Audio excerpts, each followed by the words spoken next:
So when it comes to deadline season for college applications, you've probably made your Common App profile already, and you've realized that you've got to fit your activities, your extracurricular activities, into this Common App activities list. There are 10 spots in the list, and now for some students that's going to be intimidating.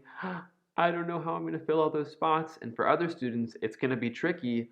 Oh my gosh, I have to fit everything I'm doing into just these 10 spots. The Common App activities list is pretty vital when it comes to the first review especially, but any initial review of your application by the admissions committee. They're only going to have maybe 60 seconds up to a couple of minutes to review this, so it needs to be immediately tangible to the admissions officer what sort of impact you're making, where your passions lie, and how dedicated you are and how you've shown that through your extracurricular list. You could think about it like the personal statement is the foundational element of your personal rating in selective college admissions, and the activity list lays the foundation for understanding your extracurriculars. And yes, they might look at your portfolio, they might look at an external recommendation letter, they might look at a resume, and they'll potentially gauge your responses in an interview and supplemental essays, etc.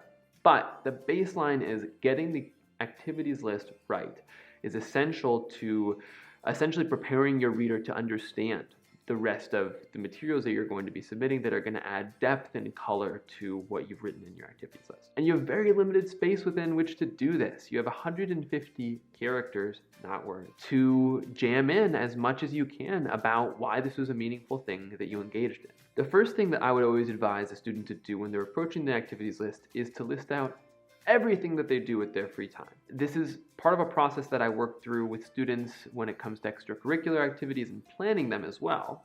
So perhaps if you've already gone through and planned your extracurriculars, you have this list waiting for you. If you don't have a list waiting for you, then go and make one and include everything. Include the books you love to read, the video games you like to play, which social media platforms you're on. Just put everything down there to start. You're gonna have to then go back and organize and rank them based on the level of importance to you and the level of significance in your life. A few different factors go into how you're going to rank your activities in your list. The number one most important factor is if you have an activity that directly connects to your intellectual curiosity, your aspirations when it comes to your studies, your career, your future, and you've dedicated significant time and energy to that over the long term, that should always be one of the first things on your activities list. But from a high-level perspective, it's really important to consider that some students are going to be more what we call angular, some students are going to be more well-rounded.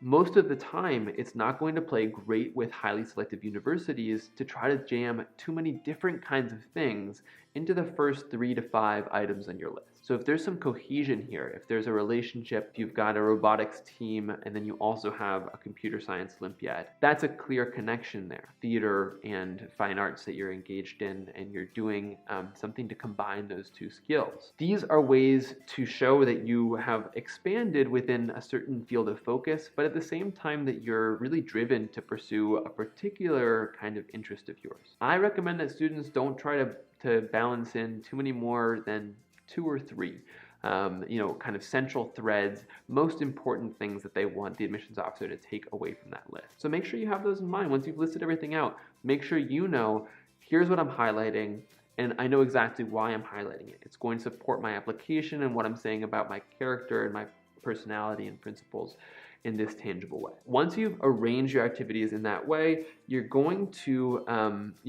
have some potentially confusing new categories that have come up in your options for how to sort of classify your activities. So some easy ones are clubs and organizations at school, volunteer work, community service, extra classes, summer programs. These have been on the activities list for a long time. There are also new ones like social advocacy and flexible ones like hobbies or family obligations. Making use of these to kind of capture parts of your life that are not as quantifiable. This could be caring for a younger sibling or a grandparent. It could be building models or teaching yourself the flute. Things that you haven't done so seriously, perhaps, but you still do regularly, and they have some meaning to you.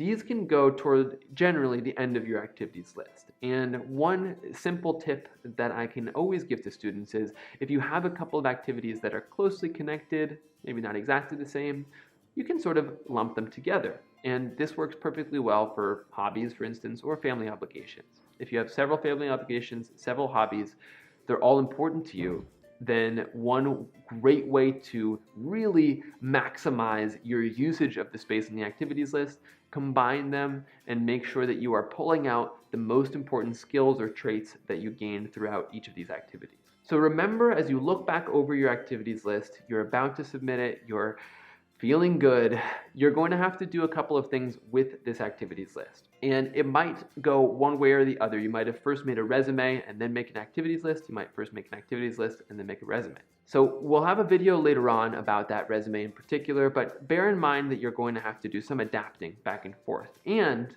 likewise, if you're applying to any universities that are not in the Common App system, like MIT or the UCs, you're going to have to reformat your activities once again. MIT, for instance, only accepts 4 activities on the list, which is a super limited number. Keep that all in mind and make sure that when you're doing your listing and you're planning for the activities list, you make those strong decisions. Here are 2 or 3 big takeaways that I want to be the focus of this list. And here are some supplemental things that are going to support the more personal side of my story that is present in other parts of my application.